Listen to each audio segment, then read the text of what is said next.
Hello everyone, myself Shikha Pandey. I am student of MEd Special Education ID semester second. आज मैं जो topic present करने वाली हूँ वो हमारे पेपर इंक्लूसिव एजुकेशन से लिया गया है और जिसका पेपर कोड है MCP 203 यूनिट है 5.4। मेरे टॉपिक का नाम है adaptation and accommodations for children with neuro developmental disability. सबसे पहले हम जानते हैं कि ये न्यूरो डेवलपमेंटल डिसेबिलिटी होता क्या है, इसका इंट्रोडक्शन क्या है। तो मुख्यतः न्यूरो डेवलपमेंटल डिसेबिलिटी वह दिव्यांगता है जो कि हमारे न्यूरोलॉजिकल सिस्टम और ब्रेन से संबंधित है, उसके फंक्शनिंग को इफ़ेक्ट करती है। अब हम जानते हैं कि न्यूरो डेवलपमेंटल डिसेबिलिटी की परिभाषा क्या हो सकती है। तो न्यूरो डेवलपमेंटल डिसेबिलिटी का मतलब वह स्थिति है, यह स्थिति दिमाग या केंद्रीय तंत्रिका के विकास को प्रभावित करती है जिसकी वजह से विभिन्न क्षेत्रों में कठिनाइयाँ होती है, जैसे कि एजुकेशन, कम्युनिकेशन, बिहेवियर और मोटर स्किल्स, और भी बहुत तरीके की प्रॉब्लम्स हो सकती हैं। न्यूरो डेवलपमेंटल डिसऑर्डर के कई सारे एग्जांपल्स हो सकते हैं, जैसे कि autism spectrum disorders, attention deficit hyper activity disorder और इंटेलेक्चुअल डिसेबिलिटी। और हम बात करते हैं न्यूरो डेवलपमेंटल डिसेबिलिटीज़ के लिए कौन कौन से एक्ट्स बने हुए हैं। तो कुछ एक्ट हम यहाँ पे आपको बता रहे हैं, जैसे कि सबसे पहला act the rights of persons with disability act 2016 RPWD act. यह एक्ट सबको बराबरी की अपॉर्चुनिटी प्रोवाइड करना, उनके अधिकारों का संरक्षण करना, चाहे वो न्यूरो डेवलपमेंटल डिसेबल्ड पर्सन हो या कोई अदर डिसेबिलिटी हो। लाइफ के सभी विभिन्न एस्पेक्ट्स में उनको संरक्षण प्रोवाइड कराने की बात करता है, जैसे कि एजुकेशन, एम्प्लॉयमेंट, हेल्थ केयर और सोशल इंक्लूजन। फिर अगला एक्ट है नेशनल ट्रस्ट एक्ट 1999। यह act neuro developmental disabled person जिनको सपोर्ट और प्रोटेक्शन की ज़रूरत होती है उनके लिए ट्रस्ट का रजिस्ट्रेशन प्रोवाइड करते हैं और लीगल गार्जियनशिप की फैसिलिटी भी देते हैं। अगला एक्ट है integrated child development service ICDS। इस एक्ट में न्यूरो डेवलपमेंटल डिसऑर्डर या अदर सभी के लिए अर्ली आइडेंटिफिकेशन और इंटरवेंशन का प्रोविज़न दिया गया है।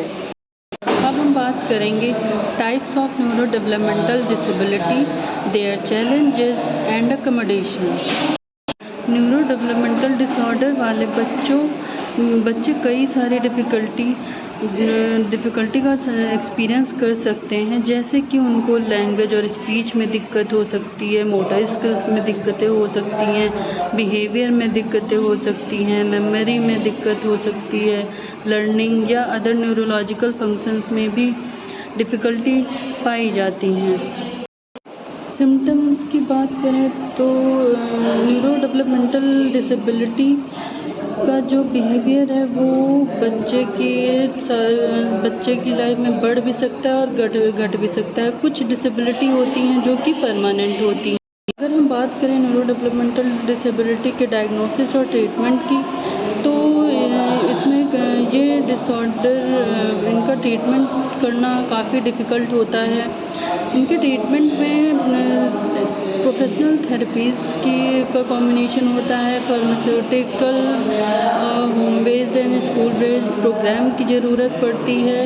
हम बात करेंगे न्यूरो डेवलपमेंटल डिसेबिलिटी के टाइप्स में। सबसे पहला है लर्नर विद लर्निंग डिसेबिलिटी।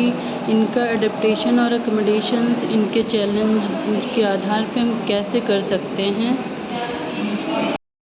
सबसे पहला है लर्निंग डिसेबिलिटी। इसका कुछ इंट्रोडक्शन देते हैं हम आपको।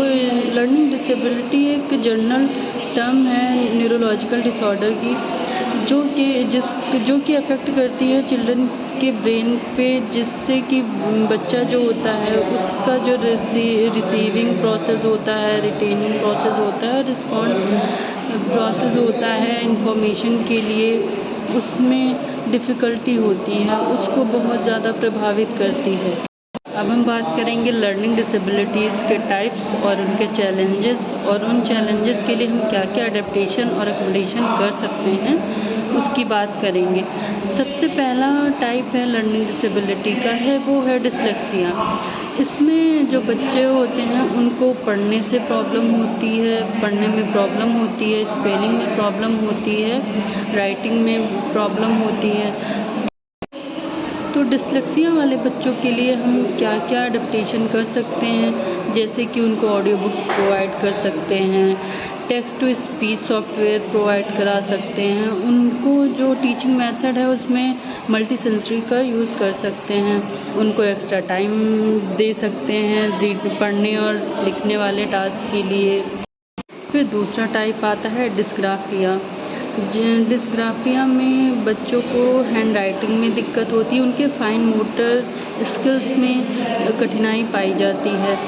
तो इसके लिए भी हम कई सारे अडेप्टेशन अकोमोडेशन कर सकते हैं। वैसे तो बच्चे के लेवल और बच्चे की एबिलिटी सब अलग अलग होती है, उस पर डिपेंड कर सकते हैं, उसके अकॉर्डिंग अडेप्टेशन एंड अकोमोडेशन कर सकते हैं। लेकिन कुछ अडेप्टेशन अकोमोडेशन हम यहाँ पे बता रहे हैं, जैसे कि उनको कंप्यूटर या टैबलेट पे राइटिंग की परमिशन दी जाए, उनको ग्राफ पेपर की हेल्प से हेल्प प्रोवाइड कराई जाए।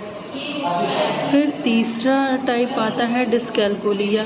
इसमें मैथ कॉन्सेप्ट नहीं समझ में आते हैं बच्चों को, उसमें कठिनाई पाई जाती है, कैलकुलेशंस करने में कठिनाई पाई जाती है। उसके लिए हम बच्चों को विजुअल एड्स प्रोवाइड करा सकते हैं, उसके लिए हम उन्हें step by step instructions follow करा सकते हैं, उनको कैलकुलेटर और मैथ सॉफ्टवेयर प्रोवाइड करा सकते हैं।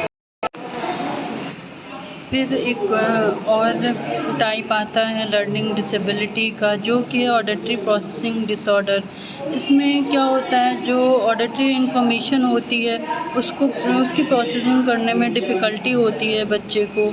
तो इसके लिए हम क्या अडेप्टेशन कर सकते हैं, जैसे कि बच्चे को रिटन इंस्ट्रक्शंस प्रोवाइड करा सकते हैं, विजुअल एड्स प्रोवाइड करा सकते हैं, उनके लिए listening devices, assistive devices use करा सकते हैं, उनको एक्स्ट्रा टाइम लिसनिंग टास्क के लिए दिला सकते हैं। फिर अगला टाइप आता है विजुअल प्रोसेसिंग डिसऑर्डर का, इसमें बच्चों को विजुअल इंफॉर्मेशन को प्रोसेस करने में डिफ़िकल्टी होती है। तो इसके लिए भी हम कई सारे अडेप्टेशन अकोमोडेशंस कर सकते हैं, जैसे कि उसके लिए लार्ज प्रिंट और हाई कंट्रास्ट मटेरियल यूज़ करना चाहिए, उनको वर्बल डिस्क्रिप्शन और विजुअल इंफॉर्मेशन प्रोवाइड कराना चाहिए, उनके लिए ऑडियो बुक और वर्बल इंस्ट्रक्शन प्रोवाइड कराने चाहिए। अगला टाइप है attention deficit hyper activity disorder, ADHD।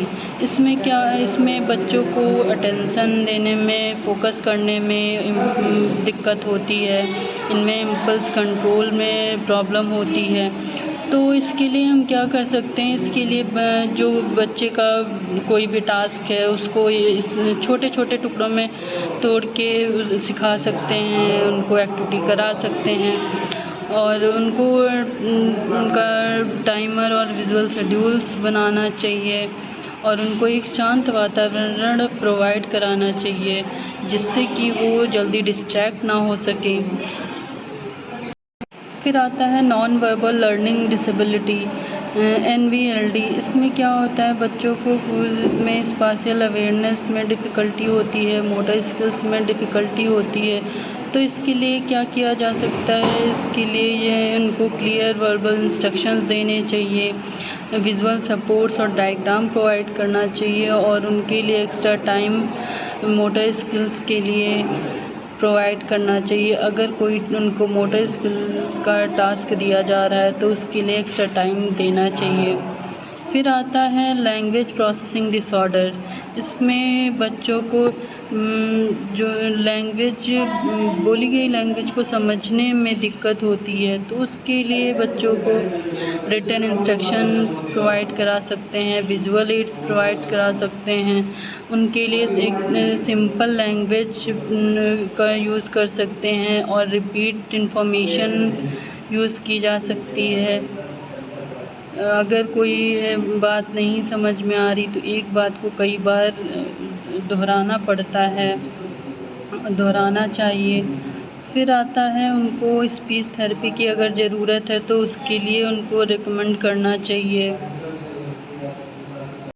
फिर आता है adaptation and accommodations for learner with attention deficit hyper activity disorder ADHD। Attention deficit hyper activity disorder एक डिस्ट्रक्टिव बिहेवियर डिसऑर्डर है जिसके कैरेक्टरिस्टिक्स और सिम्टम्स जैसे कि इनअटेंशन, हाइपर एक्टिविटी, इम्पल्सिविटी होते हैं। और अब हम बात करते हैं कि ADHD के कौन से टाइप होते हैं और कौन कौन से चैलेंजेस हो सकते हैं और उसके लिए हम क्या क्या अडेप्टेशन और रिकमेंडेशंस कर सकते हैं। सबसे पहला है प्रिडोमिनेंटली इनअटेंटिव प्रेजेंटेशन। इस टाइप में बच्चे को अटेंशन देने में डिफ़िकल्टी होती है, वो जल्दी से डिस्ट्रैक्ट हो जाते हैं। कोई भी ऑर्गेनाइज्ड टास्क करने में उनको डिफ़िकल्टी होती है, तो उसके लिए हम उनके जो टास्क होते हैं उनको छोटे छोटे स्टेप्स में तोड़कर सिखा सकते हैं। उनको ऑर्गेनाइजेशनल टूल्स प्रोवाइड करा सकते हैं जैसे कि प्लानर, चेकलिस्ट। उनके लिए टाइमर और विजुअल शेड्यूल्स का यूज़ कर सकते हैं।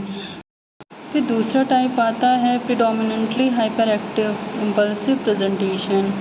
इसमें क्या होता है कि बच्चे बहुत ज़्यादा रेस्टलेसनेस का फील करते हैं, उनको एक जगह बैठने में दिक्कत होती है, वो उनमें इम्पल्सिविटी और दूसरों को इंटरप्ट करने का बिहेवियर होता है। वो अपने टर्न का वेट करने में उनको बहुत दिक्कत होती है। तो उसके लिए हम क्या कर सकते हैं, बच्चों को ब्रेक्स मोमेंट प्रोवाइड करा सकते हैं, उनको टूल्स प्रोवाइड करा सकते हैं, उनके लिए क्लियर कंसिस इंस्ट्रक्शंस का यूज़ कर सकते हैं। फिर आता है कंबाइंड प्रेजेंटेशन।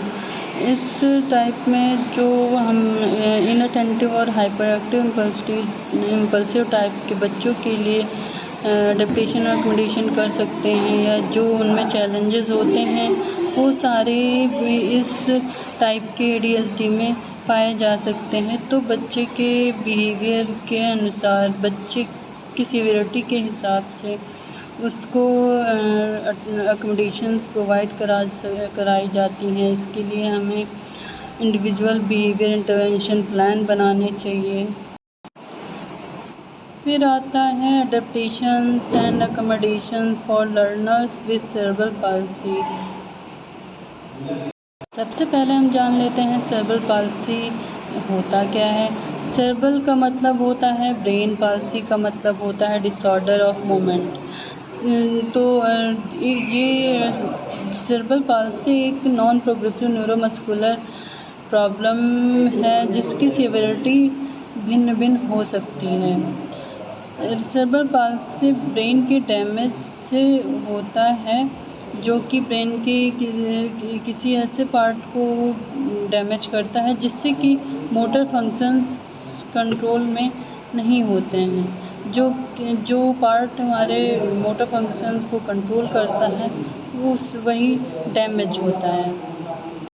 और यह damage person to person vary करता है। Mild disability might mean fine motor skill like using scissors और राइटिंग और डिफ़िकल्ट।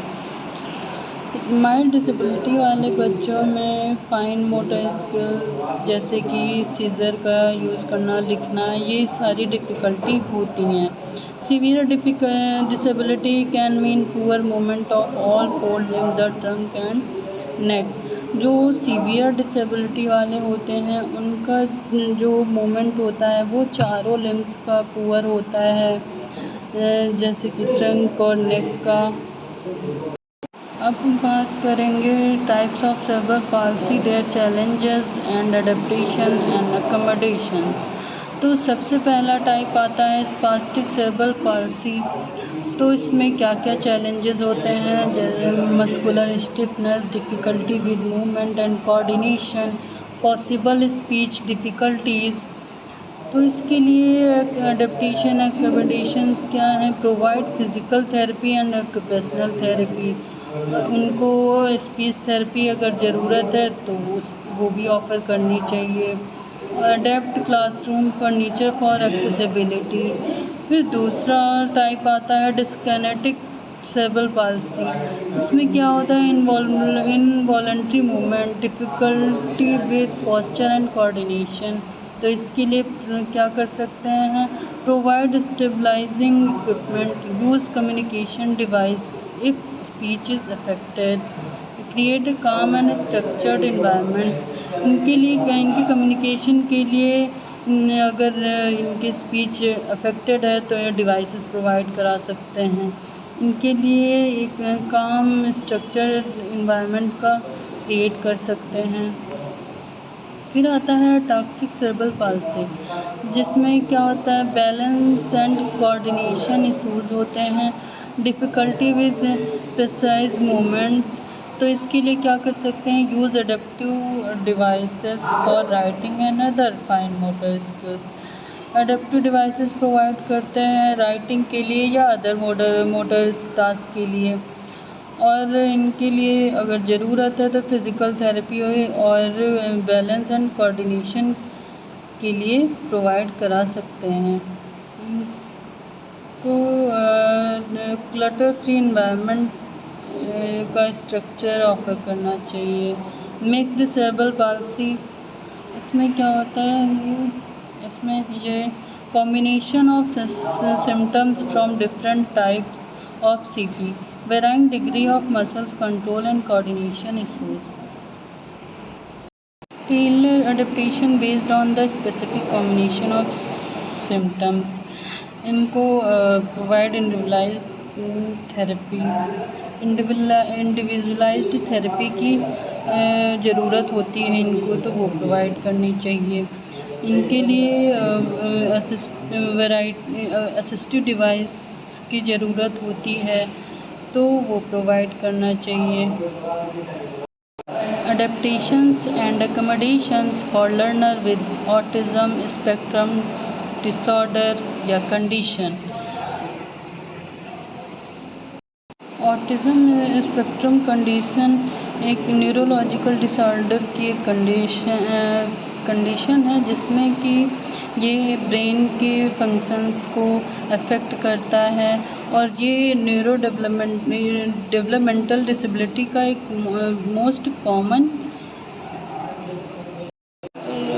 ये डेवलपमेंटल डिसेबिलिटी का ये मोस्ट कॉमन डिसऑर्डर है। तो अब हम बात करते हैं types of autism spectrum condition, their challenges and adaptation and accommodation.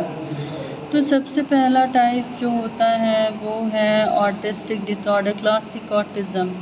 इसमें क्या होता है, चैलेंजेस क्या होते हैं, significant language delays, social and communication challenges, unusual behaviours and interest. Mainly अगर बात करें हम ऑटिज़म की तो उनमें एक सबसे बड़ा जो चैलेंज होता है वो होता है कि सोशली इंटरेक्ट नहीं हो पाते हैं। इनमें कम्युनिकेशन गैप बहुत ज़्यादा होता है और अनयूजुअल बिहेवियर और इंटरेस्ट ज़्यादातर चीज़ों में नहीं होता है। तो अब हम बात करते हैं इनका अडेप्टेशन और अकोमोडेशन कैसे कर सकते हैं। तो इनको क्या use visual schedules and cues, provide speech therapy and social skill training, create a structured and predictable environment, offer sensory friendly spaces and tools. फिर नेक्स्ट आता है एस्पर्जर सिंड्रोम। तो इसके challenges mild to moderate social challenges हो सकते हैं, restricted interest and repetitive behaviour but without significant language delay. इनमें restricted interest होता है और रिपीटेटिव बिहेवियर होता है, लेकिन बिना किसी सिग्निफिकेंट लैंग्वेज डिले के। फिर हम बात करते हैं इनके अडेप्टेशंस और अकोमोडेशंस की। तो इनको सोशल स्किल ट्रेनिंग और पीयर मॉनिटरिंग प्रोवाइड कराना चाहिए। Use interest based learning to engage student, offer organisational aids and clear and structured routine. फिर नेक्स्ट है pervasive developmental disorder not otherwise specified, PDD-NOS। इसमें क्या चैलेंजेस होते हैं बच्चों को? Social and communication challenges but not meeting full criteria for other specific autism spectrum type. इसमें क्या कर सकते हैं? IP इम्प्लीमेंट कर सकते हैं जहाँ बच्चों की स्पेसिफिक नीड को फोकस करते हुए इनको विजुअल सपोर्ट और सोशल स्टोरीज़ का यूज़ करके सिखाया जा सकता है। Provide targeted speech and language therapy, create a structured supportive environment. फिर नेक्स्ट टाइप आता है childhood disintegrative disorder, CDD। Challenges क्या होते हैं? Late onset of developmental delays after at least 2 years। इनका जो डिले होता है, उनका जो ऑनसेट होता है वो लेट होता है। After at least 2 years of typical development, significant loss of previously acquired skills. तो हम इसके लिए क्या एडेप्टेशन अकोमोडेशंस कर सकते हैं? Use highly individualised and intensive support plan, provide comprehensive therapy services, speech therapy, occupational therapy, behavioural therapy and other therapies which is required. Maintain consistent routine and structure. Engage in family and caregiver support and training.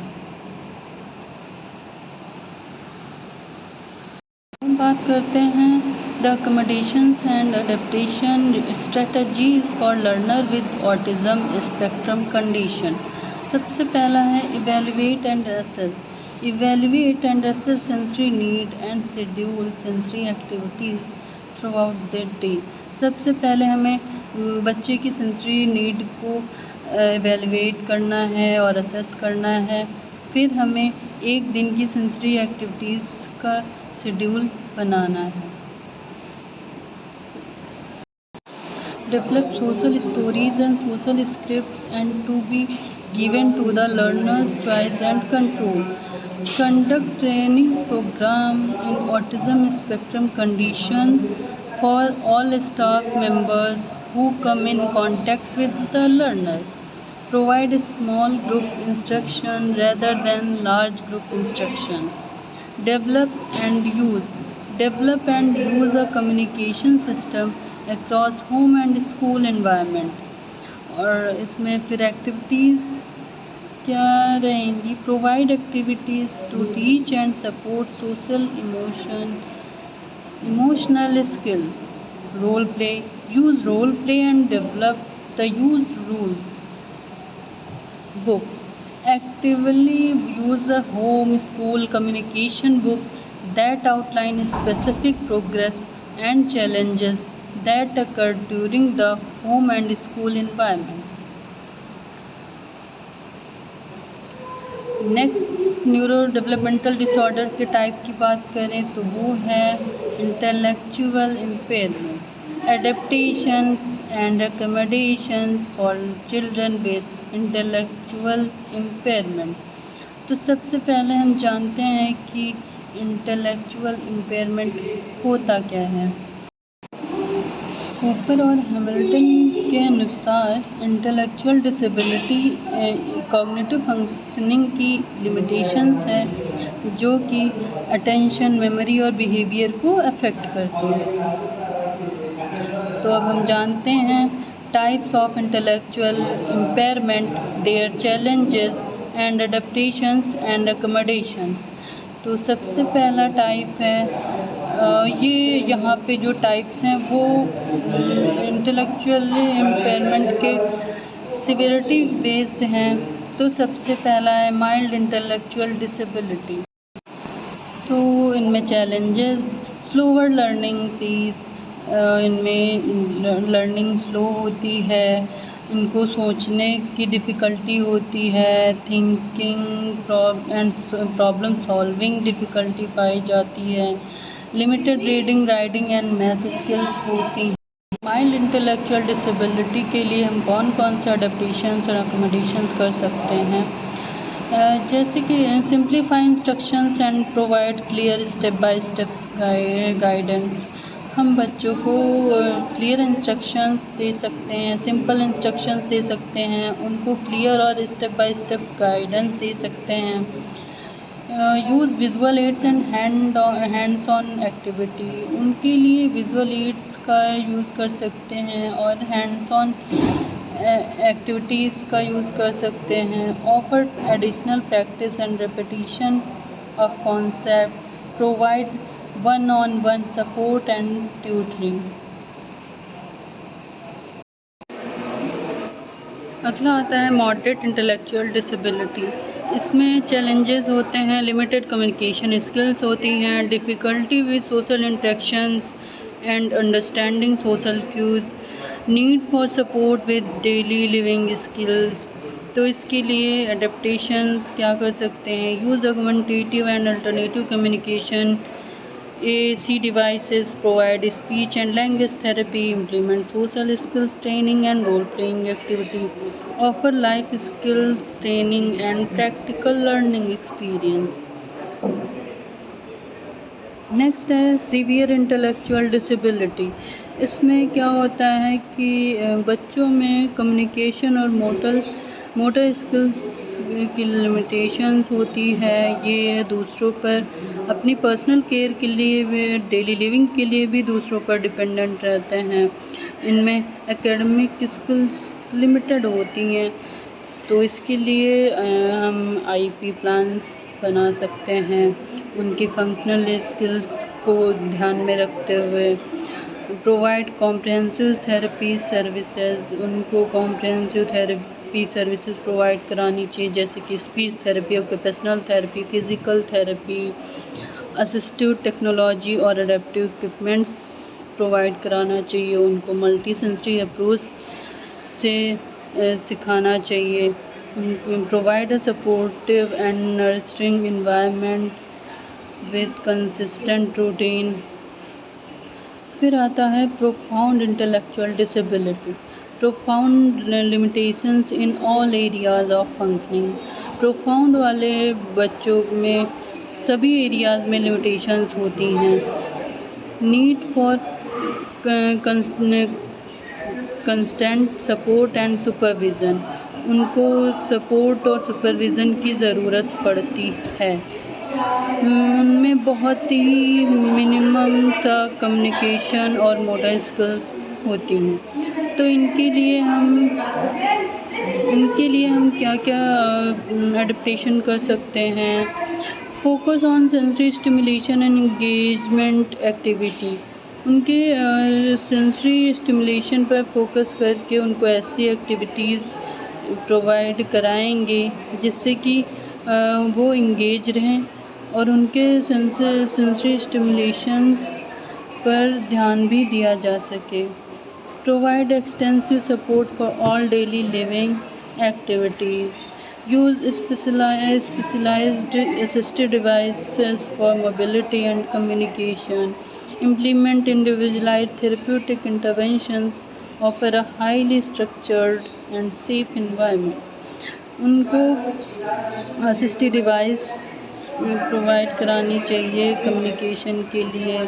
उनके लिए individualised programme कराने चाहिए, जैसे कि therapeutic interventions देनी चाहिए, IP plan करनी चाहिए। अगर जैसे बच्चों को ज़रूरत है speech therapy, occupational therapy, occupational therapy, physiotherapy, ये सारी प्रोवाइड करानी चाहिए। उनको एक सेफ़ एनवायरनमेंट प्रोवाइड कराना चाहिए। फिर नेक्स्ट आता है accommodation and adaptation strategies for learner with intellectual disability. तो सबसे पहली स्ट्रेटजी है कि जो लर्नर है उसके इंटरेस्ट और स्ट्रेंथ को ध्यान में रखते हुए हमें अपॉर्चुनिटीज़ प्रोवाइड करानी चाहिए, हमें अपॉर्चुनिटीज़ क्रिएट करनी चाहिए। बच्चों को स्टेप बाय स्टेप छोटे छोटे टास्क में कोई भी टीचिंग करानी चाहिए, उनको कोई भी एक्टिविटी करानी चाहिए। Immediate feedback helps the learners make a connection between their answers, behavior or question and the information you are presenting as the teacher. उनको इमीडिएट फीडबैक देना चाहिए जो कि लर्नर के बीच कनेक्शन बनाता है, उनके जैसे कि आंसर्स, बिहेवियर और क्वेश्चनिंग, या फिर जो भी आप इंफॉर्मेशन उनको दे रहे हैं। Teachers can play a positive role in socializing and help the learners in inclusion of learners with intellectual disability in classroom and throughout the school. Schools play an important part in helping learner with ID learn life skills. School जो होता है वो बहुत ही important part होता है intellectually disabled बच्चों की life skills को बनाने में, उनकी लाइफ स्किल्स उनको सिखाने में। अब हम बात करते हैं ऐप्स फॉर ADHD चिल्ड्रन के लिए।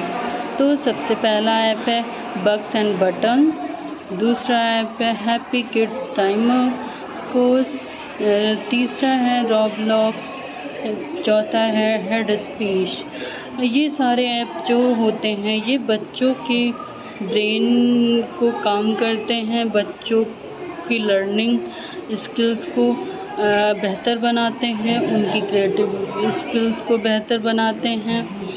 तो ये सारे ऐप्स का यूज़ करके हम ADHD चिल्ड्रन को बेहतर लर्निंग प्रोवाइड करा सकते हैं। फिर दूसरा है apps for children with learning disability. तो ये पहला है लीगल रीडर, दूसरा है language therapy for children, rainbow sentences, writing wizard. तो इन सारे ऐप्स के थ्रू बच्चों में रीडिंग स्किल्स और इस लैंग्वेज और सेंटेंसेस, राइटिंग स्किल्स को आसानी से बढ़ा सकते हैं, एक बेहतर तरीके से बच्चों में इन सारी चीज़ों को डेवलप कर सकते हैं।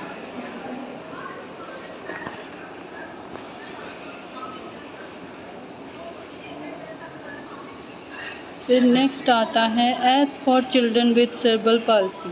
तो सबसे पहला ऐप है See Touch Learn, Hairy Letters, Dexteria, Jungle Adventures. इन सारे ऐप्स का यूज़ करके बच्चों को मल्टी सेंसरी अप्रोच के थ्रू उनको सिखाया जा सकता है, उनको लिखने में मदद मिल सकती है, उनको पढ़ने में मदद मिल सकती है और उनको अपने आसपास की चीज़ों को जानने समझने में भी हेल्प मिल सकती है। नेक्स्ट है apps for children with autism spectrum disorders. इसमें आता है ABC Mouse, Autism I Help Play, Endless Reader, Autism Therapy with MITA. ये सारे ऐप बच्चों की ब्रेन को काम करने के लिए, उनकी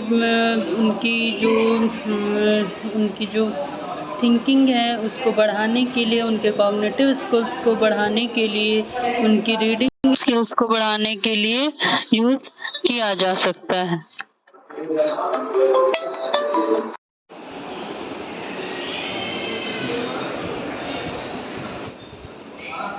है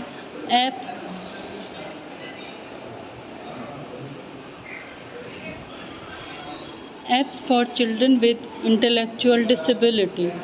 तो इस वैसे तो बहुत सारे ऐप्स मिल जाएंगे हमें, लेकिन उसमें से कुछ ऐप्स जो सही लगे यहाँ पे मैंने इनकी इन्फॉर्मेशन थोड़ी सी दे दी है। तो सबसे पहला ऐप है choice works, sensory app house limited, endless alphabet, first and visual schedules. तो इन ऐप्स के थ्रू इंटेलेक्चुअली डिसेबल्ड बच्चों में रीडिंग राइटिंग स्किल्स का और उनकी जो क्रिएटिविटी का स्तर है वो बढ़ाया जा सकता है। Adaptations and accommodations are not just about making adjustments for individuals with neurodevelopmental disorder, but also about reshaping societal attitudes and structures. Adaptation और अकोमोडेशन सिर्फ एक न्यूरो डेवलपमेंटल डिसऑर्डर्स वाले व्यक्ति को एडजस्टमेंट देने के लिए नहीं है, बल्कि उनको उनके सोसाइटल एटीट्यूड को स्ट्रक्चर को रीशेप करने का भी एक तरीका है। It involves creating inclusive communities where diversity is celebrated and everyone is given the opportunity to thrive regardless of their neurological differences. Adaptations and accommodation in neurodevelopmental disorder are not just about addressing deficit but also about recognizing and nurturing unique strengths and talents. By embracing neurodiversity and promoting inclusion, we can create a more compassionate and equitable society for everyone. तो ये था हमारा topic neuro adaptations and accommodations for children with neurodevelopmental disorders. Thank you.